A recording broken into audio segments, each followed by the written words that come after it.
بڑی شرارتیں کی یار ہم نے اسکول میں, بڑا مزہ آتا تھا. تو پرانے دوستوں کو دیکھ کے بڑا دل باغ باغ ہو جاتا ہے. تو چڑیں رکھی ہوئی تھی, اللہ معاف فرمائے, ایک دوسرے کی.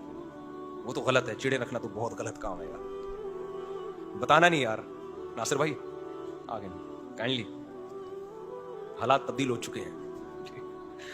لڑکی کو طلاق ہو گئی, ایک بچہ بھی ہے, اب دوسری شادی ہو رہی ہے, تو بچے کے بارے میں کیا حکم ہے؟ کیا بچہ باپ کو دیا جائے گا؟ بچہ باپ کو حوالے کیا جائے گا؟ کہیں اور شادی کر رہی ہے, سمجھتے ہو؟ بچہ باپ کے حوالے کیا جائے گا. جب سگا باپ موجود ہے تو سوتیلے کے حوالے نہیں کیا جائے گا اس کو. سگا باپ منع کرے گا, اس کا باپ بھی لے گا. علماء نے مسئلہ بیان کیا, باپ اگر بچہ لینے سے انکار کر دے تو زبردستی اس کو دیا جائے گا, کیونکہ بچے کا نقصان ہے باپ کے نہ لینے میں. باپ تو ہو سکتا, باپ 2 نمبر باپ ہوتے ہیں, کہتے ہیں نہیں چاہیے مجھے, تجھے چاہیے, تیرے باپ کو بھی چاہیے, صحیح ہے نا؟ کیوں؟ اس کی کسٹڈی میں جائے گا تو یہ بچ جائے گا. باپ سے محروم ہو گیا, یتیم کے کتنے فضائل ہیں, کیوں باپ نہیں ہوتا اس کا؟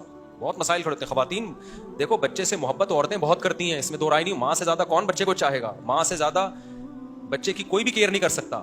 لیکن بات یہ ہے کہ بچے کو جن خطرات, جو خطرات سے واسطہ ہوتا ہے نا, وہ باپ کو پتا ہوتے ہیں. ان خطرات سے کھیل بھی باپ سکتا ہے, ماں کھیل نہیں سکتی ان خطرات سے, اور نہ ان خطرات کا ماں کو پتا ہوتا ہے. دوسری بات یہ, بچے پہ روب بھی تو چاہیے نا. بتاؤ, ماں کا روب زیادہ ہوتا ہے یا باپ کا؟ بچے پہ باپ کا روب ہوتا ہے, یہ تو نیچرل ہے بالکل. تو جس کا روب ہوتا ہے وہی زیادہ اصلاح کر سکتا ہے, کیونکہ بچے کو صرف اخلاق نہیں چاہیے, روب بھی چاہیے. اگر بچے کو دلائل سے سمجھانا شروع کر دو, کسی کا باپ بھی نہیں سمجھا سکتا. آپ کہہ رہے ہو ایک طرف کہتے ہو باپ سمجھا سکتا ہے, ایک طرف کہتے ہو باپ بھی نہیں سمجھا سکتا, تو دونوں کا مفہوم الگ الگ ہے, ٹھیک ہے نا؟ اب آپ بچے کوئی کام نہیں کر رہا, آپ سمجھاؤ, دیکھو بیٹا اسکول جانا چاہیے. ابو میں نہیں جا رہا اسکول, کیوں جانا چاہیے؟ دیکھو بیٹا, وہی وہ قصہ ہو جائے گا نا, سمندر کے کنارے پہ ایک صاحب نے بچے کو سمجھایا.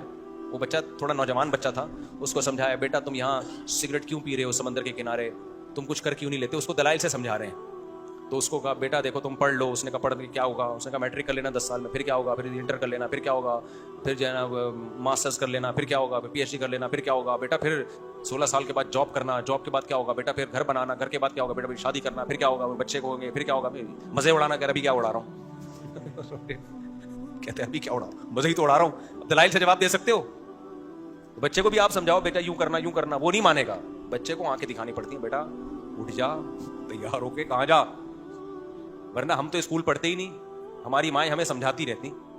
اماں سے تو ہم پٹے بھی ہیں, اسکول کی ہر دوسرے دن چھٹی کر کے بیٹھا ہوتا تھا میں, اماں سے پٹتے تھے, پھر جاتے تھے اسکول, روتے ہوئے جاتے تھے لیکن جاتے تھے. اس بہانے تھوڑا سا پڑھ لیے. سمجھتے ہو کہ نہیں سمجھتے؟ تو یہ بچے کو روب بھی چاہیے. تو روب کس میں ہوتا ہے؟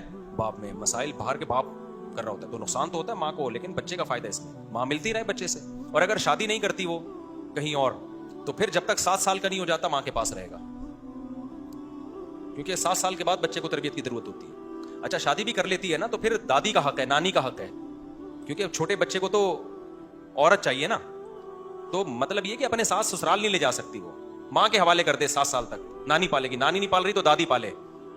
سمجھتے ہو کہ نہیں سمجھتے؟ تو دادی پالے اس کو. دادی بھی نہیں ہے تو باپ کا پھر کچھ کرے اس کے لیے انتظام, کسی عورت کو گھر میں لے کر آئے اس کو پالنے کے لیے.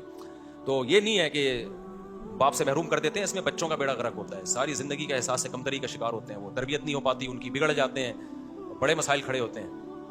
کافی ہو گیا میرا خیال ہے, ہم بھی انسان کے بچے ہیں یار. سبحانک اللہم و بحمدک, نشہد ان لا الہ الا انت, نستغفرک و نتوب